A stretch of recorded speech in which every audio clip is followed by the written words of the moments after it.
আবগারি দুর্নীতির অভিযোগে দিল্লির মুখ্যমন্ত্রীকে গ্রেফতার করেছে ইডি এবং ইডি হেফাজতে রয়েছেন অরবিন্দ কেজরিওয়াল। গতকাল আমরা দেখলাম যে ইডি আদালতে যেটা দাবি করলো সেটা হচ্ছে যে আবগারি দুর্নীতি মামলার একেবারে কিংপিন হচ্ছেন অরবিন্দ কেজরিওয়াল। তিনি নাকি মদ ব্যবসায়ীর কাছ থেকে প্রায় 100 কোটি টাকা চেয়েছিলেন, একথা বলছে ইডি।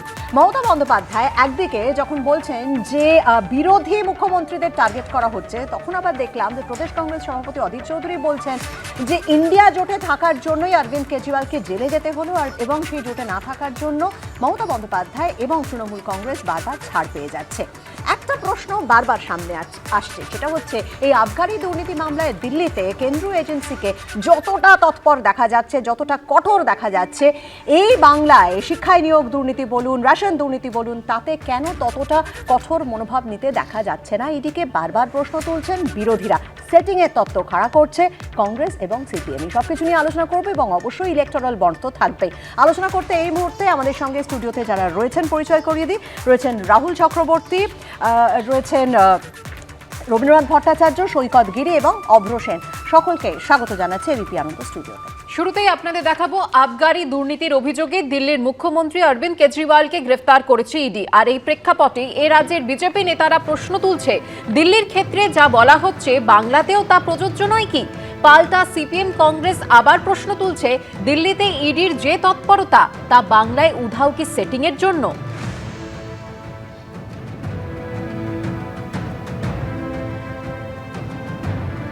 বারবার পার্থ চট্টোপাধ্যায় কি বলেছেন আমি সিস্টেমের অঙ্গ। সিস্টেম যেরকম বলেছে আমি করেছি, সিস্টেমের মাথাকে অভিষেক বন্দ্যোপাধ্যায় বলেছে আমি সরকারের কেউ না, যিনি সরকারের মাথা তিনি জানেন। তো দুজনেই যাকে কথা বলছে তার দিকে যাওয়া উচিত তদন্ত। কর্মরত মুখ্যমন্ত্রীও যে গ্রেপ্তার হতে পারে, এই দুটো ঘটনা প্রমাণ করে দিল। হেমন্ত সোরেনও মুখ্যমন্ত্রী ছিলেন, অ্যারেস্ট হয়ে গেলেন। কেজরিওয়ালও মুখ্যমন্ত্রী ছিলেন, অ্যারেস্ট হয়ে গেলেন। অতএব কোনো মুখ্যমন্ত্রীর বিরুদ্ধে যদি অভিযোগ থাকে তাকে গ্রেপ্তার করা যাবে না, এরকম কোনো নিয়ম নেই। ইন্ডিয়া জোটে দুর্বল করার পিছনে সব থেকে বড় আরেক ব্যক্তিত্বের নাম তো মমতা ব্যানার্জি। তিনি তো মোদির কাছে আত্মসমর্পণ করে আজকে ইডি সিবিআই হাত থেকে তার নিজের খোকাবাবুকে বাঁচাতে চাইছেন। কালকে আমি বলেছি অরবিন্দ কেজরিওয়াল আত্মসমর্পণ করেনি, তাই থেকে গ্রেপ্তার হতে হলো। দিদি আত্মসমর্পণ করেছে, তাই খোকাবাবুকে গ্রেপ্তার হতে হলো না। কেন্দ্রীয় এজেন্সিকে ব্যবহার করছে বিজেপির স্বার্থে, কোথাও বিরোধীদের গ্রেপ্তার করার জন্য, আর কোথাও বিরোধিতার নামে যারা মোদিজিকে সাপোর্ট দেয়, সাহায্য করবে, তাদেরকে রেহাই দেওয়ার জন্য। সেটিং এর কোনো প্রশ্নই নেই। সেটিংটা তো হচ্ছে এ রাজ্যের কংগ্রেস আর সিপিএম এর সঙ্গে বিজেপিকে লড়ে বাংলায় তৃণমূল, তাই তৃণমূলকে দুর্বল করতে বিজেপির B team, C team, CPM আর কংগ্রেস তারা বিজেপির হয়ে ভোট কাটাকাটির অঙ্ক তৈরি করার জন্য নামে বিধানসভাতেও নেমেছিল, শূন্য পেয়েছে। আমি রাহুল দাকে দিয়ে শুরু করছি আজকের আলোচনা। রাহুল দা, ইডি গতকাল যেটা দাবি করেছে কোর্টে, একেবারে আম আদমি পার্টি গোটা দলটাকে নিশানা করে ইডি যেটা বলেছে যে আপ একটা কোম্পানি যা করবে তার জন্য প্রত্যেকে দায়ী। স্বাভাবিকভাবে যে প্রশ্ন বিরোধীরা তুলছেন তা হচ্ছে এই রাজ্যে তাহলে শিক্ষায় নিয়োগ বলুন, রেশন দুর্নীতি বলুন, তাতে শুধু দায়ী থাকবেন কেন পার্থ চট্টোপাধ্যায় এবং জ্যোতিপ্রিয় মল্লিক? তাহলে তো গোটা দলেরই সেখানে দায় থাকা উচিত, দায়ী থাকার কথা, এবং সেই দায় তো একেবারে মাথা পর্যন্ত থাকার কথা। বিরোধীরা এই প্রশ্ন তুলছেন। না, প্রশ্ন তো বিরোধীরা তুলতেই পারে, তাদের গণতান্ত্রিক অধিকার আছে তোলার। সঙ্গে আমাদেরও কিছু প্রশ্ন আছে। প্রশ্ন হচ্ছে, যেমন ধরো বৃষ্টি, আজকে যখন দাঁড়িয়ে ইডির অভিযানের বিরুদ্ধে, হেরাল্ডের বিরুদ্ধে, রাহুল গান্ধীর বিরুদ্ধে যখনই কোনো ইডি অভিযান করা হয়, তখন এরাই কংগ্রেস রেডে করে ওঠে। তখন অধীর চৌধুরীর মুখে ভিন্ন সুর শোনা যায় যে ইডি স্বৈরতান্ত্রিক, ইডি ভয়ঙ্করভাবে প্রতিহিংসাপরায়ণ রাজনীতি করছে। সেই ইডি যখন বাংলায় দাঁড়িয়ে তৃণমূল কংগ্রেসের সরকারকে বারবার মেলাইন করে, তখন তারা হাততালি দেয় আনন্দে। তো মুশকিল হচ্ছে এই দ্বিচারিতার একটা শেষ থাকা দরকার। কিন্তু অধীর চৌধুরীকে আমরা হাততালি দিতে দেখিনি। অধীর চৌধুরীও কিন্তু এই ইডি বা কেন্দ্রীয় এজেন্সির বিরুদ্ধে বারবার সোচ্চার হয়েছেন এবং এবারেও তিনি সোচ্চার হয়েছেন কেজরিওয়ালকে জেলে পোড়ার জন্য। তুমি কেজরিওয়ালের কথা বলে দাও, যখন যে রাজ্যে দাঁড়িয়ে সবচেয়ে বেশি বিজেপিকে যারা আটকেছে তার নাম তৃণমূল কংগ্রেস এবং মমতা বন্দ্যোপাধ্যায়, অভিষেক বন্দ্যোপাধ্যায়। সেখানে দাঁড়িয়ে এই বিজয় রাতকে যখন গত বিধানসভা নির্বাচনে এত এতবার দিল্লি বাসিজে করার পরেও তৃণমূল কংগ্রেসের মানে দল এখানে আটকে দিল, এরপরে যখন ইডি বা সিবিআই এর মাধ্যমে আমরা বললাম যে এটা প্রতিহিংসাপরায়ণ রাজনীতি হচ্ছে, বারবার আসছে, বারবার মেলাইন করা হচ্ছে, বারবার টার্গেট করা হচ্ছে পশ্চিমবঙ্গকে, তখন কিন্তু অধীর চৌধুরী ভিন্ন সুরে কথা বলেছিলেন। এই অধীর চৌধুরী বা বিরোধীরা তখন উল্লাসে ফেটে পড়েছেন যে হ্যাঁ একদম ইডি ঠিক কাজ করছে, সিবিআই ঠিক কাজ করছে। আর যখনই তাদের দলের বিরুদ্ধে কোনো রকম ব্যবস্থা না হয় তখন ইডি হয়ে যায় স্বৈরতান্ত্রিক। সমস্যা হচ্ছে এখানে যদি নিজেদের স্ট্যান্ডার্ড না ঠিক থাকে, তারা কি ইন্ডিয়া জোট করবে, কি তারা বিজেপির বিরুদ্ধে লড়বে? কারা তাদের তো মরাল অধিকারই নেই দাঁড়িয়ে বিজেপির বিরুদ্ধে লড়ার। আর বিজেপিকে সবচেয়ে বেশি সুযোগ করে দেওয়ার জন্য দায়ী যে তার নাম অধীর চৌধুরী। সৈকত, দেখুন, প্রথমত হচ্ছে এই রাজ্যে ইডি সিবিআইকে সবচাইতে বেশিবার আমন্ত্রণ জানিয়ে নিচ্ছে যে রাজনৈতিক দল, তার নাম তৃণমূল কংগ্রেস। 2011 সালের আগে রাস্তার মোড়ে যদি একটা কুকুর মারা যেত তখনও মমতা বন্দ্যোপাধ্যায় বলতেন সিবিআই তদন্ত চাই। নিশ্চিতভাবে 11 সালের পর সারদা নারদা রোজভ্যালি থেকে শুরু হালফিলে সন্দেশখালী গার্ডেন ব্রিজ অব্দি প্রত্যেকটা ঘটনায় এই সরকারটা দুর্নীতিগ্রস্ত এবং দুর্নীতিতে নিমজ্জিত, এটা প্রমাণিত দিনের আলোর মতন। সমস্ত মন্ত্রিসভা, ফিরাদ হাকিমের ওই কথা মনে নেই যে শুধুমাত্র ইন্ডিভিজুয়াল পার্থবাবু নয়, আমরা পুরো মন্ত্রিসভা কালেকটিভলি সিদ্ধান্ত নিই। আচ্ছা আপনি বলুন, বন দপ্তর, খাদ্য দপ্তর, শিক্ষা দপ্তর, এমন কোনো দপ্তর নেই যে পুরো দপ্তর, এমন কোনো দপ্তর নেই যে দপ্তরে দুর্নীতির ছোঁয়া পাওয়া যায়নি। তাহলে তো সেই দুর্নীতির অপরাধে তদন্ত করবার দায়িত্ব ছিল এই রাজ্যের পুলিশের হাতে, এই রাজ্যের গোয়েন্দা দপ্তরের হাতে, তারা তো করেনি। তার ফলে পুলিশ মন্ত্রীর নাম কি? মমতা বন্দ্যোপাধ্যায়। শুধুমাত্র এই অভিযোগে ইডি সিবিআই এর মমতা বন্দ্যোপাধ্যায়ের বাড়িতে যাওয়া উচিত ছিল, কিন্তু একবারও মমতা বন্দ্যোপাধ্যায়ের বাড়িতে ইডি সিবিআই পৌঁছনি। পৌঁছলো কার বাড়িতে? পৌঁছলো অরবিন্দ কেজরিওয়াল। পৌঁছলো কার বাড়িতে? হেমন্ত সোরেন। তার কারণটা কি? তার কারণ হচ্ছে মমতা বন্দ্যোপাধ্যায় বিজেপি আরএসএস এর এজেন্ডা ফুলফিল করেছেন। 42টা কেন্দ্রের প্রার্থীদের ইন্ডিয়া জোটে পিন্ডি চটকেছেন। বিহারে জোটের সমাবেশে উপস্থিত হননি, প্রথম থেকে ইন্ডিয়া জোটের বিরোধিতা করে গেছেন। অধীর চৌধুরী যে বক্তব্য রেখেছেন, সৈকত কিন্তু সেই একই কথা বলছেন। আমি একটু রবীন্দ্রনাথ বাবুর কাছে আসবো। রবীন্দ্রনাথ বাবু, এই যে গোটা আবগারি যে তদন্তটা হচ্ছে, যে দুর্নীতিটা হয়েছে, তাতে ইডি কিন্তু পরিষ্কার বলছে কোর্টে দাঁড়িয়ে যে এটা একটা সংগঠিত অপরাধ। নিশ্চয়ই এই একই কথা আপনার মনে থাকবে যে এরাজ্যে শিক্ষায় নিয়োগ দুর্নীতি বলুন, পুরো নিয়োগ দুর্নীতি বলুন, রেশন বন্টন দুর্নীতি বলুন, এই একই কথা কেন্দ্রীয় এজেন্সির মুখে শোনা গেছে, সংগঠিত অপরাধ। তাহলে কি হচ্ছে বলুন তো? মানে দু জায়গায় দু রকম কেন্দ্রীয় এজেন্সির মনোভাব কেন দেখা যাচ্ছে? স্বাভাবিকভাবে বিরোধীরা তো প্রশ্ন তুলবেনই। সেটাই তো একটা বিরাট মিলিয়ন ডলার প্রশ্ন। ওখানে এই প্রসঙ্গে একটা কথা বলি, কংগ্রেস নিয়ে যে কথা হচ্ছে, কংগ্রেস কিন্তু 23 মার্চে লিকার স্ক্যামের মাস্টারমাইন্ড বলে অরবিন্দ কেজরিওয়ালকে বলেছিল, অশোক মাকে। একদম। সুতরাং তারা প্রেস কনফারেন্স করে প্রথম জানিয়েছিল যে ইডি কেন এদেরকে ধরছে না। তারপরে আজকে যখন তাদের সঙ্গে জোট হলো তখন তারা সেখান থেকে পিছিয়ে আসছে। অর্থাৎ এদের ক্ষেত্রেও একটা দ্বিচারিতা কিন্তু কংগ্রেসের ক্ষেত্রে পরিষ্কার। যদি কেউ দুর্নীতি করে থাকে, সে দুর্নীতি কেন তাকে সাজা দেবে? অর্থাৎ আপনি এটাই বলছেন যে যেহেতু জোটটা হয়ে গেল এবং আম আদমি পার্টি 3টে আসন দিল্লিতে ছেড়েও দিল কংগ্রেসকে, তাই জন্যই কি এই ভোল বদল? এবং এটা সত্যি কথাই যে কংগ্রেস গুজরাট এবং গুজরাটের দিকে যদি তাকান তাহলে দেখতে পাবেন যে 40% ভোট থেকে কংগ্রেসের 13% ভোট কেটে নিয়ে 27%-এ নিয়ে এসেছিল। সুতরাং কংগ্রেস এই লোকসভা ভোটে যদি 27 এবং 13 আরেকটু কিছু বেশি কংগ্রেস এবং আপের যদি জোট হয়, তাহলে সেই জায়গায় অনেকটা আসন বেশি পেয়ে যেতে পারে গুজরাটে, হিমাচল প্রদেশে, এবং সেই সমস্ত কথা ভেবেই আজকে তারা তার পাশে দাঁড়াচ্ছে। পশ্চিমবঙ্গের ক্ষেত্রে আপনি দেখুন যে দীর্ঘদিন ধরে বিচারালয়ের কোর্ট মনিটরিং একটা তদন্ত চলছে এবং সেই তদন্তের এতদিন পর্যন্ত কোনো রেজাল্ট বেরোচ্ছে না। মানুষ, বাচ্চা ছেলেগুলো রাস্তায় দিনের পর দিন বসে আছে, প্রতিদিন তারা ভাবছে আজকে তারা চাকরি পাবে, কালকে তারা কি না করলো, মাথার চুল কামানো থেকে রাস্তায় হামাগুড়ি দেওয়া থেকে সব করলো, চাকরিটা পেল না। ইডি তাদেরকে কি করেছে আজ পর্যন্ত? আপনি বলুন ইডির পশ্চিমবঙ্গের কি রেজাল্ট? এক্স্যাক্টলি, এখান থেকে আমি অব্রর কাছে আসবো। যে অব্র, আমরা দেখলাম যে পার্থ চট্টোপাধ্যায় 2022-এর জুলাই মাসে গ্রেফতার হয়েছিলেন। সেই যে শিক্ষায় নিয়োগ দুর্নীতি, এতদিন পর গতকাল আমরা আবার দেখলাম যে ক্ষুদ্র কুটির শিল্প মন্ত্রী চন্দ্রনাথ সিনহা, তার বাড়িতে পৌঁছে গেল ইডি এতদিন পর। এবং শেখ শাহজাহানের কথাই যদি ধরি, সেই 5ই জানুয়ারি তার বাড়িতে ইডি রেড হয়েছিল এবং কি ঘটনা ঘটেছে সেটা তো আমরা সবাই জানি, কিন্তু তারপরে 19 দিন সময় লেগে গেল ইডির সেখানে পৌঁছতে। স্বাভাবিকভাবে প্রশ্ন তো উঠবে, এত দেরি হচ্ছে কেন? দেখুন, প্রথমে অরবিন্দ কেজরিওয়ালের অ্যারেস্ট নিয়ে যেই কথাগুলো হচ্ছিল, আমি কয়েকটা তথ্য তুলে ধরতে চাই। আমার কাছে রয়েছে যে দিল্লি প্রদেশ কংগ্রেস কমিটি, তারা কিন্তু প্রথমে এফআইআর করে অরবিন্দ কেজরিওয়ালের নামে, এবং আপের বিরুদ্ধে, যে তারা এভাবে প্রাতিষ্ঠানিক দুর্নীতি করেছে আবগারি নীতি নিয়ে। আর এবং স্যার যেটা বললেন, অজয় মাকেন রাষ্ট্রীয় নেতা কংগ্রেসের একদম অফিসিয়াল প্রেস কনফারেন্স করে একদম, কিন্তু একদম। উনি বলেন আমরা যে শুনেছিলাম সেই হ্যাঁ, press conference। যে মনে আছে 100 সবার। কোটি টাকা কিকব্যাকে তারা নেয় এবং আরো বেশি নেয়, মানে ওই কিকব্যাকের থেকে নেওয়া তুমি 100 কোটি একটু যদি টাকা। বাংলা, মানে সময় তো বলছি খুব একটু বেশি নেই, আমাকে একটু বাংলায় যদি ফিরে আসো। একটু আমাকে সময় দিন, কাইন্ডলি সময় দিন, প্রত্যেকে বলেছে 100 কোটি টাকা গোয়ার বিধানসভা ইলেকশনে কংগ্রেসের বিরুদ্ধে ইউজ করেছে আপ।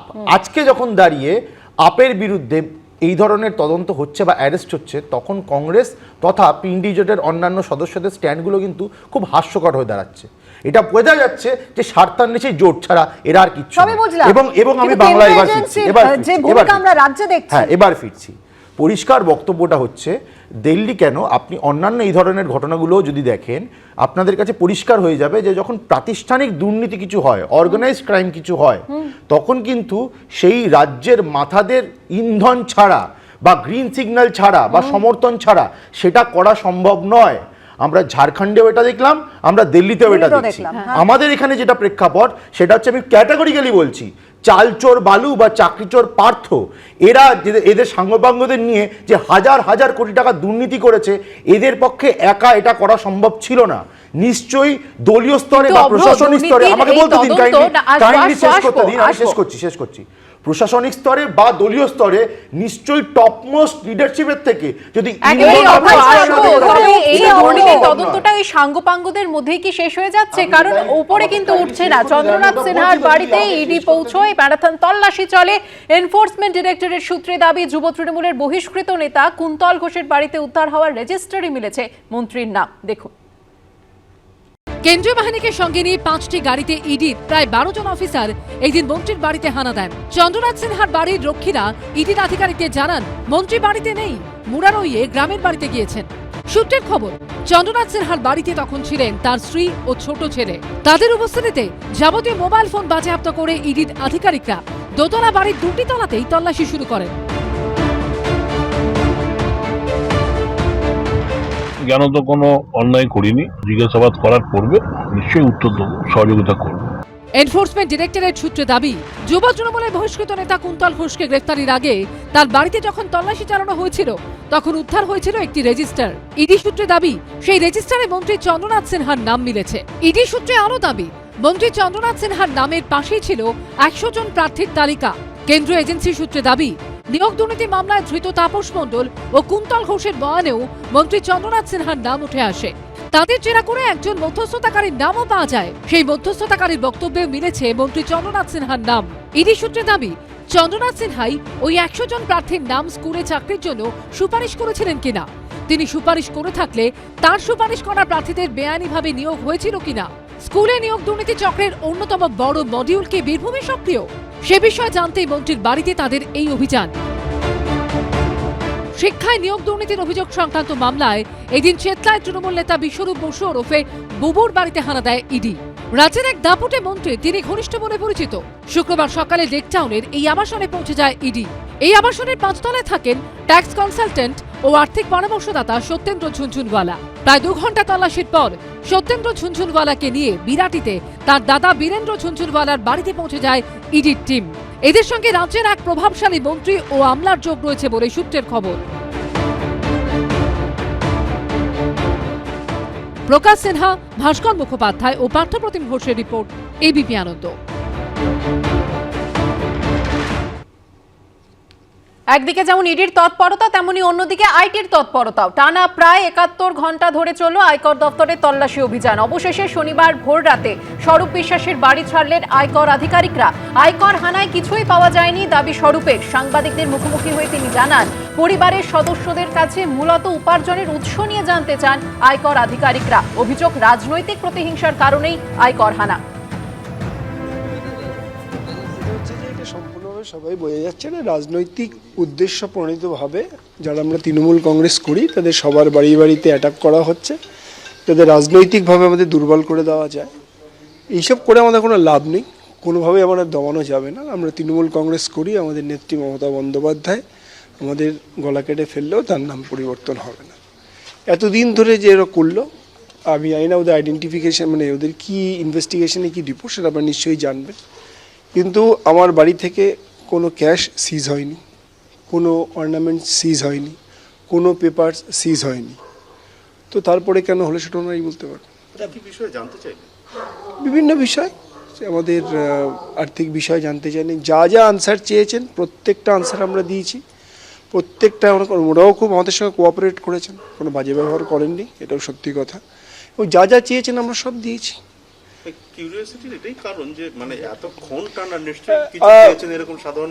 না দেখুন, আপনাদের অনেক চ্যানেলই দেখাচ্ছে প্রচুর কিছু পাওয়া গেছে, দেখলেন তো ওনারা যে গেলেন একটা মাত্র ব্যাগ নিয়ে বেরোলেন। তো যদি আমার বাড়িতে কোনো রকম কোনো ডকুমেন্টেশন পাওয়া যেত, যদি কোনো ফাইল পাওয়া যেত, তাহলে তারা বড় ব্যাগে হতো বা কোনো একটা ব্রিফকেস, সামান্য যারা যে ব্রিফকেসটা ওনারা এনেছিলেন সেই ব্রিফকেসটাই ওনারা নিয়ে গেছেন। তো সেখানে ইট ইজ ভেরি ক্লিয়ার যে আমাদের বাড়িতে কোনো ফাইন্ডিংস নেই। এ রাজ্যে যে তদন্তগুলো কেন্দ্রীয় এজেন্সি করছে তার গতি এবং অন্য রাজ্যে যে তদন্তে এই কেন্দ্রীয় এজেন্সি রয়েছে তার গতি নিয়ে, এবং বারবার বিরোধীদের তরফ থেকে এ রাজ্যের বিরোধীরা তারা সেটিং এর অভিযোগ তুলছেন। অভ্রকে যেখানে আমি থামিয়ে দিয়েছিলাম আমি ঠিক সেই জায়গায় যাব। অভ্র, আপনি যেখানটা বলছিলেন না যে হ্যাঁ যখন একটা অর্গানাইজড ক্রাইম হয়, আমি ঠিক সেই জায়গাতেই আসছি। বারবার আমরা দেখেছি যে এখানে একের পর এক যে দুর্নীতি হয়েছে, শিক্ষা বলুন, রেশন দুর্নীতি বলুন, পুরো নিয়োগ দুর্নীতি বলুন, সেখানে আদালত বারবার ভৎসনা করেছে কেন্দ্রীয় এজেন্সিগুলোকে, বারবার বলেছে যে কোন গতিতে আপনারা এগোচ্ছেন, এর শেষ কোথায়, সেই প্রশ্নই তো সকলে তুলছে।